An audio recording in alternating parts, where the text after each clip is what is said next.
Bonjour, Monsieur Lauzon. Bonjour. Donc, je vous invite aujourd'hui car il y a plusieurs sujets là d'actualité qui s'est passé dernièrement en rapport avec la MRC Papineau. Donc, pour commencer, j'aimerais poser quelques questions là sur le rapport Odo, qui est une mise à jour de celui qui était posé il y a, je pense, en 2020, sur le rattrapage que l'Outaouais avait à faire dans certains domaines. Donc, est-ce que vous pouvez m'expliquer un petit peu les grandes lignes du rapport, puis qu'est-ce qu'il faut en retenir là pour la MRC? Ben, on voit là, à travers le rapport qui a été fait par l'ODO, l'Observatoire de développement de l'Outaouais, qu'il y a encore énormément de rattrapage à faire au niveau de la santé, éducation, puis en culture, les trois grands enjeux. Là. Puis, il n'y a pas eu beaucoup là, de faits dans les dernières années. Puis, c'est quelque chose, on sait que le gouvernement du Québec, M. Lacombe, a réalisé une motion à l'Assemblée nationale il y a quelques années. Là, puis maintenant que le gouvernement a statué fait qu'il y avait du rattrapage à faire au niveau de la région de l'Outaouais, mais c'est à eux de faire le travail puis de s'assurer que ça se fasse. Puis on est bien content de voir que l'Observatoire suit le dossier de près avec certains indicateurs parce que ça a des impacts là, chez nous, je dirais, là, au niveau de la santé, au niveau de la santé avec l'hôpital de Papineau, puis ainsi que le centre, le CLSC de Saint-André-Avelin, puis au niveau de la culture aussi, là, c'est des impacts. Oui, justement, au niveau Saint-André-Avelin, je pense qu'il y avait certains citoyens qui s'inquiétaient du fait que, je pense qu'il y avait manqué de médecins ou quelque chose comme ça par rapport à ça. Donc, oui, il y a des médecins qui quittent présentement. Là, il y en a qui vont quitter d'ici l'automne encore. Ça met à risque le service. Puis la problématique est du fait que l'urgence qu'il y a au CLSC n'est pas reconnue comme une vraie urgence. Fait que les salaires des médecins sont pas tout à fait les mêmes. On n'est pas considéré comme une région éloignée non plus. Ça fait que c'est des enjeux importants. La municipalité de Saint-André-Avelin, puis la MRC suit ce dossier. Donc, le rapport au dos, si on veut, là, c'est vraiment aborde ces différents sujets-là. Ben, c'est important, puis vous savez, là, on peut le dire, il y a du rattrapage à faire, mais ça prend quelque chose. Il faut être capable de le mesurer pour être capable de bien suivre. Puis c'est le travail que le DO a fait, c'est mettre les indicateurs en place. Puis maintenant, on est capable de le suivre année après année, de dire au gouvernement, mais regardez, vous êtes rendu avec le rattrapage. Fait que c'est tout un travail qui a été fait par le DO. Donc, aussi, j'ai lu que votre poste de préfet, la MRC songeait à le rendre, si on veut, à ce que vous soyez élu de manière démocratique. Donc, est-ce que vous pouvez m'en dire un petit peu plus pourquoi vous et vos collègues vous songez à cela? Ben, on sait que présentement, le préfet dans Papineau est nommé par ses pairs et c'est les maires des municipalités qui nomment le préfet. Oui. On est la seule MRC de la région de l'Outaouais, fait en sorte que le préfet est nommé de cette façon-là. Puis les trois autres MRC de l'Outaouais, le préfet est élu suffrage universel lors des élections municipales. Puis je dirais depuis quand même quelques années, le gouvernement donne énormément de compétences au MRC, qui fait que la charge de travail au niveau de la préfecture augmente beaucoup, ce qui fait en sorte, à mon avis, que c'est une bonne idée. Je pense que c'est une belle vision pour la MRC d'aller vers un préfet au suffrage universel. Ça va permettre aussi de mieux faire connaître à la population le rôle du préfet. Puis, c'est la population qui décidera de son préfet là, en lien avec les engagements. Parce que, vous savez, en politique, ce qui est important, c'est les campagnes électorales, c'est d'aller voir la population, c'est de prendre des engagements pour pouvoir faire le travail par la suite. Mais au niveau de la MRC, ça se faisait pas auparavant. Fait que, à mon avis, là, je pense que les gens vont apprécier d'avoir l'opportunité de choisir leur préfet. Puis, vous, votre mandat se termine quand? Quand est-ce que ça aurait lieu, en fait, ces élections-là pour élire... C'est aux prochaines élections municipales en 2025. OK, parfait. Donc, probablement, alors, on confirme qu'en 2025, le préfet va être élu démocratiquement ou c'est pas encore c'est la certain? vision du Conseil des maires présentement. Le Conseil des maires, ce qu'il a demandé, il a dit oui, on est d'accord. Maintenant, on veut avoir c'est quoi l'impact financier sur le budget pour aller vers une telle mesure. Fait qu'on a donné un mandat à la firme Raymond Chabot Grant Thornton qui a fait le travail, puis le rapport a été déposé là, à la MRC dans les dernières journées. Ça va être présenté au Conseil des maires très prochainement. À partir de ce moment-là, les maires vont pouvoir de prendre un virage vers préfet universel pour le prendre quand même assez tôt pour donner l'opportunité à ceux qui ont de l'intérêt à présenter à la préfecture de pouvoir se préparer. Donc, c'est un dossier à suivre. Oui, absolument. Donc, ma prochaine question pour vous, c'est en fait, on a su dernièrement que la MRC de la municipalité de Chénéville a reçu une subvention de 100 000 du gouvernement québécois. Est-ce que vous pouvez m'expliquer à quoi va servir cette subvention-là? Ça va être utilisé comment? Oui, c'est une subvention qui a été donnée à la municipalité pour ériger un parc. Là, c'est un parc qui va être dédié surtout aux aînés. OK. Je pense que c'est extrêmement important. C'est une belle vision de la municipalité de Chénéville là, d'investir. Je pense que on voit beaucoup de parcs pour les enfants, mais de mettre en place des infrastructures intergénérationnelles. Je pense que c'est une belle vision. Je pense que toutes les municipalités devraient aller vers ça. Faut donner l'opportunité à nos aînés d'être le plus souvent dehors, puis d'être capable d'avoir accès à des infrastructures de qualité. Ça fait que c'est une belle annonce pour la municipalité de Chénéville. Puis quand on parle d'infrastructures comme intergénérationnelles ou pour des aînés, c'est quel genre de c'est qu'est-ce que la comme quel genre comme d'infrastructure qu'on parle? Ben, dans des parcs, là, on parle souvent, là, quand on parle d'aînés, on parle souvent de bancs, mais on peut mettre des modules pour faire de l'activité physique à l'extérieur durant la période estivale, ce qui est super pertinent et très important, à mon avis. Puis quand on parle de parc intergénérationnel, c'est de mettre dans le même parc autant la jeunesse que les aînés. Je pense que de cohabiter ensemble, c'est extrêmement important, puis c'est une belle vision. On a vu là, dans les dernières années, la ville de Trois-Rivières modifier ses parcs pour aller vers des parcs intergénérationnels. J'espère que les municipalités ici, sur notre territoire de MRC, vont suivre le pas puis aller vers ça. Je vous remercie beaucoup, M. Lauzon, pour ces informations-là. Puis, merci de nous tenir, si on veut, à jour dans tous ces dossiers-là. Ben, c'est toujours un plaisir, Zoé. Au revoir. Au revoir.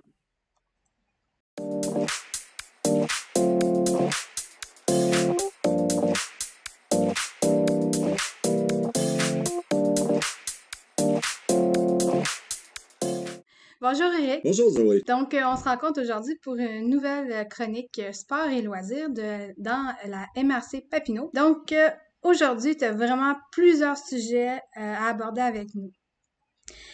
Pour commencer, en fait, tu voulais faire en sorte que notre chronique soit un petit peu plus le côté sport, là, moins loisirs, mais plus sport, des nouvelles sports. Donc, on va commencer par des nouvelles d'actualité par rapport aux Jeux du Québec, puis les gens qui sont démarqués dans la MRC Papineau. Oui, puisque j'ai des collègues qui font déjà des chroniques là, au niveau de la culture, tourisme et tout, donc je me suis dit, bon, essayons de se concentrer un petit peu plus sur le sport. Donc, je vais faire un retour sur mars pour vous donner les résultats, un peu comme je vous l'avais dit lors de la dernière chronique. Donc, oui, il y a eu la 57e finale des Jeux du Québec à Rivière-du-Loup. C'était du 3 au 11 mars, excuse-moi. Puis, finalement, l'Outaouais, bonne performance. On a terminé 5e au classement général. Une récolte de 33 médailles, 9 d'or, 13 d'argent, 11 de bronze. Puis, on s'est démarqué particulièrement là, en ski de fond, où on a eu la première place là, au classement général. Malheureusement, il n'y avait aucun athlète de la MRC Papineau, mais l'Outaouais a quand même fait bonne figure. Donc, on va essayer d'être meilleur dans les prochaines années. Plus de représentants. Mais on s'est bien repris cependant aux Jeux du Canada qui avait lieu là, en février-mars à l'île du Prince-Édouard. On a notre Félix Bertrand, un skieur acrobatique là, bien connu de Saint-André-Avelin. Il est revenu de la compétition avec 2 médailles, une bronze à l'épreuve des bosses en parallèle, puis une médaille d'argent en parallèle par équipe mixte.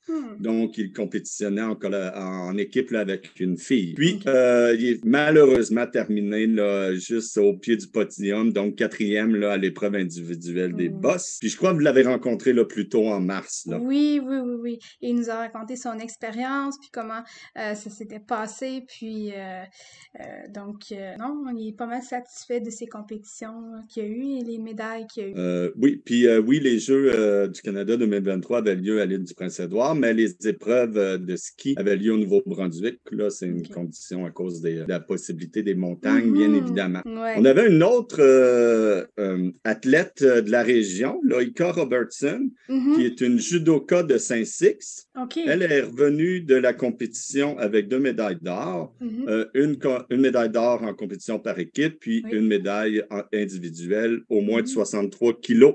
Elle s'est dirigée par la suite vers l'Allemagne pour sa première compétition internationale, toujours chez les moins de 63 kilos, chez les juniors de moins de 21 ans. Puis, une bonne performance. Elle a réussi à remporter un de ses combats. Donc, c'était nouveau pour elle. Donc, une belle performance là, au niveau de Loïka Robertson, une jeune dame de Saint-Six. Puis, j'ai vu aussi que Saint-Six, quand même, se démarque d'une autre façon dans le milieu du sport avec Nicolas Bélanger, qui est un meneur de chiens de traîneau. Est-ce que tu peux nous en parler plus? Oui, la famille Bélanger là, a développé à Saint-Six depuis de nombreuses années le chien de traîneau. Donc, il en était à sa première course internationale de moyenne distance. Ça avait lieu en Gaspésie. Ouais. C'était la Chic Choc 200. 200, c'est pour 200 000, donc une distance de 320 km. C'est long. Il a terminé avec une belle 5e position avec un temps de course de 23h50.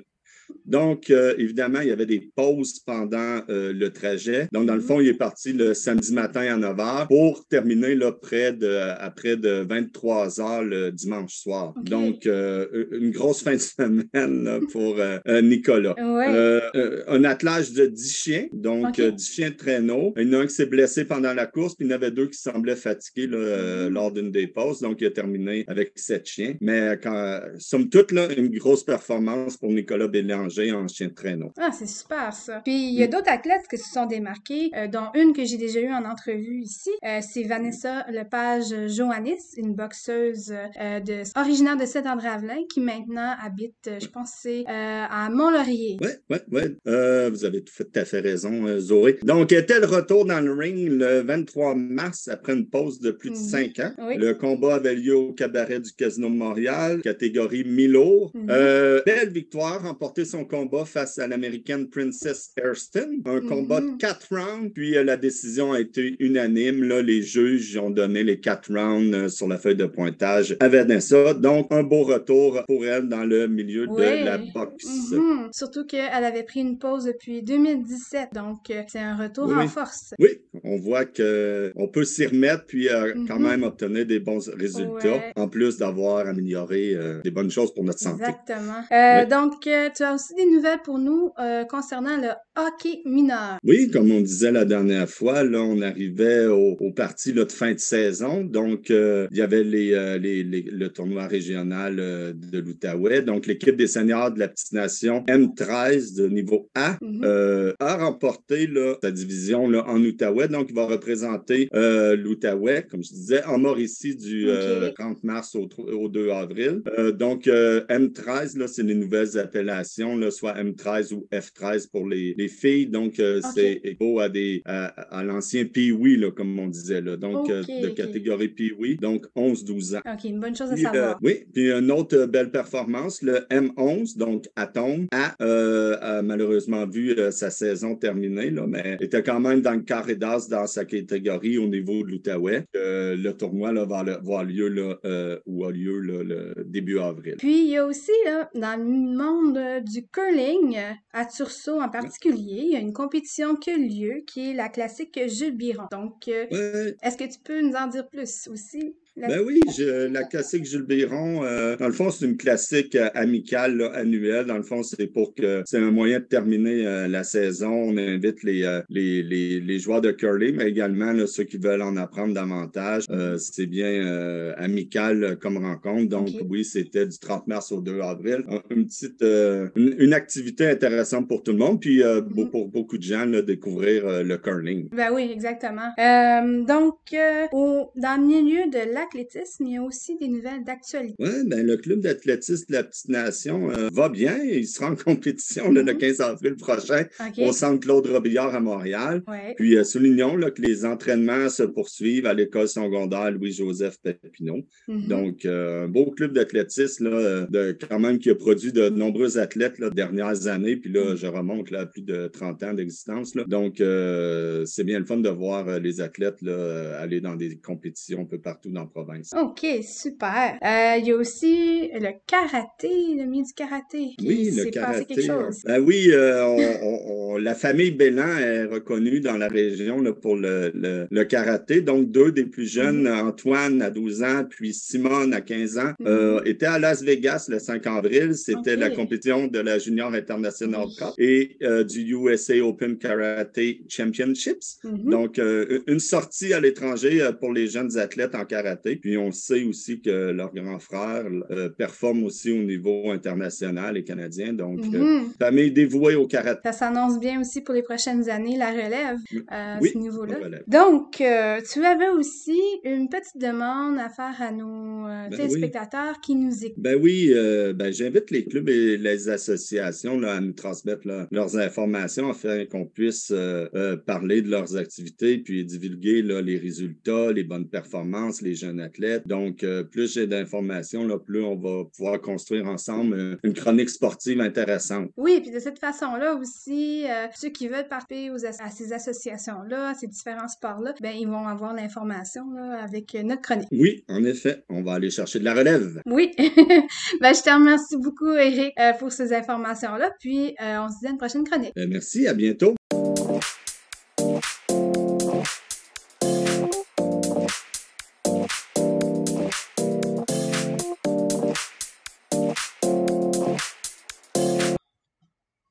Bonjour Jessie, ça va bien? Très bien, Zoé, toi? Oui, donc on se rencontre pour une nouvelle chronique loisirs et activités à faire en fait dans la MRC Papineau. Oui. Donc, quelques suggestions à nous faire. Donc, est-ce que tu peux nous en proposer? Ben oui, certainement. D'entrée de jeu, là, tu sais, je sais, en avril, des fois, c'est moins facile parce que là, la neige fond, il pleut beaucoup. Oui. Mais on est chanceux, en Petite Nation, on a quand même beaucoup d'activités à offrir, dont les chutes de plaisance. Ah, OK. Sont magnifiques au printemps. Elles ont ouvert le 1er avril. Bon, on s'entend, les chutes sont toujours là, c'est juste que le site est accessible depuis le 1er avril. C'est 63 mètres de dénivellation. Pendant la crue printanière, leur puissance, leur force, c'est tout simplement majestueux. C'est vraiment un endroit à visiter au printemps. C'est pas juste le son, c'est tellement spectaculaire. Il y a belvédère, c'est 1 kilomètre de sentier. Les chiens sont acceptés en laisse et les heures d'ouverture sont, oui, je sais, Pitou est souvent très populaire. Oui, puis souvent dans des endroits comme ça, ils sont pas acceptés. Oui, mais là, en laisse, il n'y a pas de problème. Et le site est ouvert le samedi et dimanche de 10h à 17h. C'est gratuit pour les enfants de 12 ans et moins. Et le coût est de 8 $ par adulte. Ou sinon, pour une famille, c'est 18 $. Donc, belle sortie abordable, spectaculaire, qui vaut vraiment la peine. Tant mieux. De plaisance. Puis, il y a aussi, qui dit mois d'avril, qui dit aussi se sucrer le bec. Donc, tu vas nous parler un peu de la saison des cabanes à sucre là, dans ton coin. Oui, ben on en a 2 à Papineauville qui sont l'une à côté de l'autre. Donc, on a la cabane à sucre Brazo qui fait un retour parce qu'elle a été fermée quelques années. Et là, c'est agréable, on peut y retourner. C'est situé justement à Papineauville. C'est une capacité de 250 personnes. On y propose évidemment le menu traditionnel cabane à sucre. Mais le samedi soir et le dimanche midi, on a aussi des chansons traditionnelles cabane à sucre. Et on a même une petite ferme. C'est obligatoire de réserver par téléphone pour y assister. Et donc, le numéro est le 819-427-5611. Et tout juste après, quand on arrive là, direction de Papineauville, il y a chez Timousse, qui est une autre cabane à sucre fort agréable. Même chose, on peut y déguster tous les plats traditionnels d'une cabane à sucre. Évidemment, il y a la tire sur neige dans les 2 cas. Mais aussi, chez Timousse, il y a la possibilité d'avoir des repas pour emporter pour ceux qui veulent les déguster chez soi. Et il y a aussi un musée des sentiers pédestres et il y a la visite du lieu de fabrication du sirop d'érable qui est fort intéressant. Oui, ici, on parle de 150 personnes de capacité, donc un peu plus petit, mais fort sympathique. Là, c'est 2 endroits que je recommande là, pour vivre une traditionnelle cabane à sucre là, en avril. C'est comme incontournable. Puis les réunions de famille aussi, c'est toujours le fun. Là. Oui, tout. Effectivement, c'est toujours, pour plusieurs personnes, là, c'est une tradition, soit en famille, soit en amis, soit en couple, ou même, pourquoi pas, entre employés. entre collègues, ça peut être intéressant aussi. Et on a aussi, ça c'est nos cabanes à sucre traditionnelles, mais on a aussi le parc Omega qui offre la tire sur neige. Ah, OK. Et la vente de produits d'érable. Donc, tu sais, ça fait partie de l'accès journalier. Dans le fond, on accède au parc et on a la section cabane à sucre qui est ouverte où on peut déguster les produits d'érable. Et en s'en procurer, évidemment, on peut en racheter. Donc, fort intéressant du côté du parc Omega.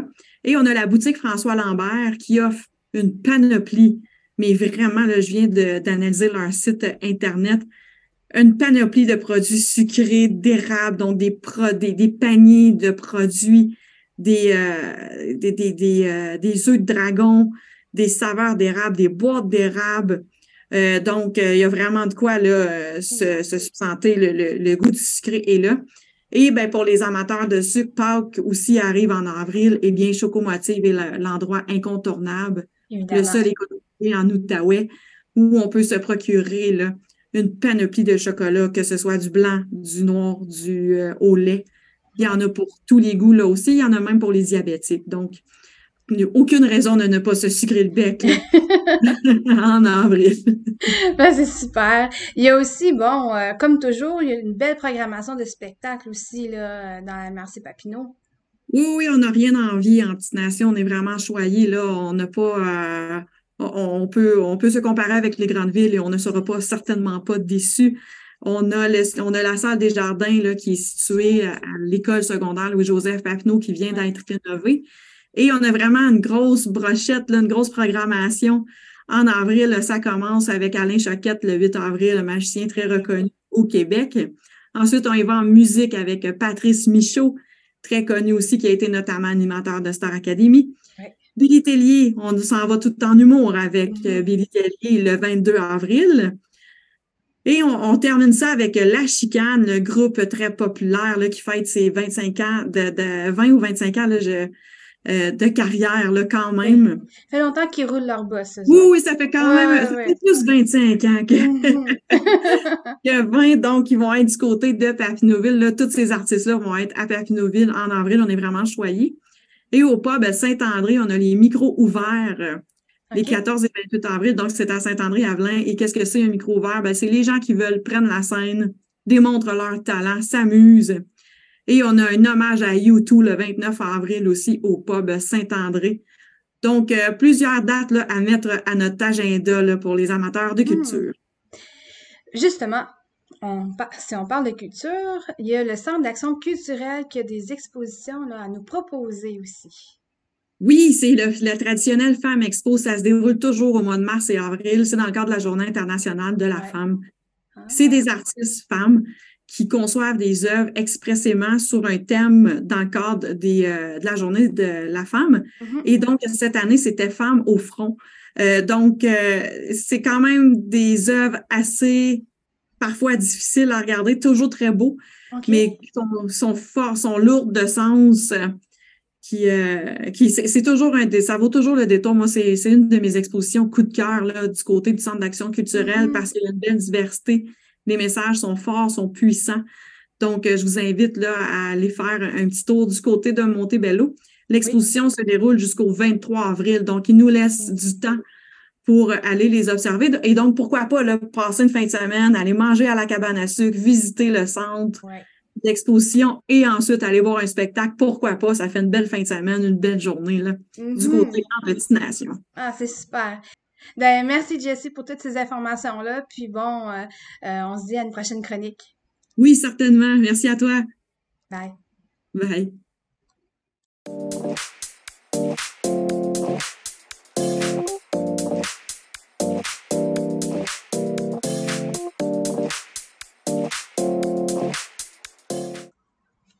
Bonjour, Madame Rochon.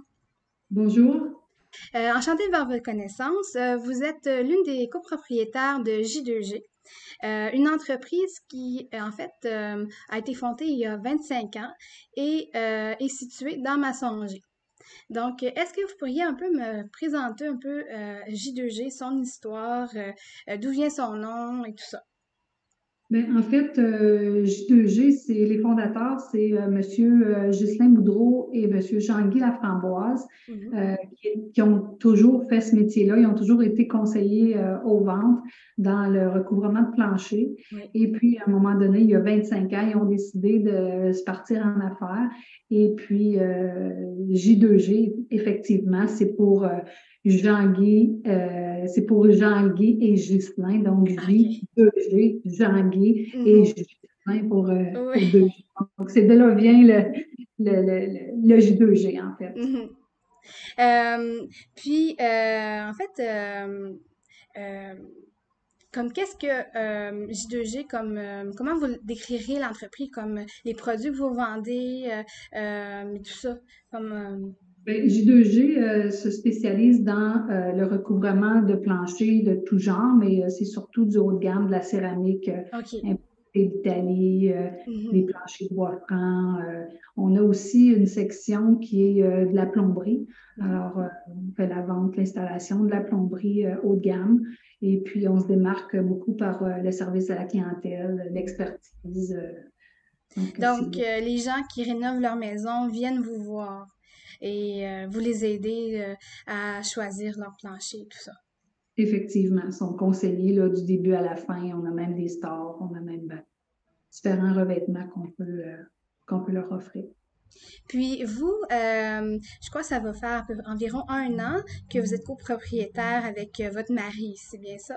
Ça fait un petit peu plus d'1 an. Là. En fait, ça a fait 1 an en novembre 2022.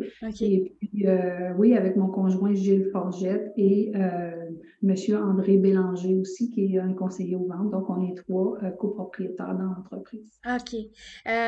Puis, quels sont les plans pour l'avenir, justement, là, vu que vous êtes tout nouveau là, avec J2G, tout ça? Bien, en fait, c'est d'aller conquérir d'autres marchés. Évidemment, on est toujours à la recherche d'expansion et puis continuer à offrir un service clé en main, un service de qualité et puis continuer à ce que nos employés aussi se sentent bien à venir travailler. Puis, pour les gens qui nous écoutent, qu'est-ce que vous avez à leur dire comme venir vous voir et tout ça? Bien, c'est sûr qu'on veut que les gens viennent nous voir parce que, bon, c'est un commerce de proximité quand on parle de maçon-manger. Alors, c'est important, là, avec tout ce qui se passe au niveau économique, c'est important qu'on encourage local. Et puis, chez J2G, vous ne serez pas déçus. On est vraiment des experts. Les conseillers en vente savent vraiment ce qu'ils font. Ça fait plusieurs années qu'ils font ça. Puis c'est vraiment un service clé en main, un service raffiné avec une belle expertise. Parfait. Donc, je vous remercie beaucoup, Madame Rochon. Puis, je vous souhaite un autre 25 ans et plus. Je souhaite. Au revoir. Merci.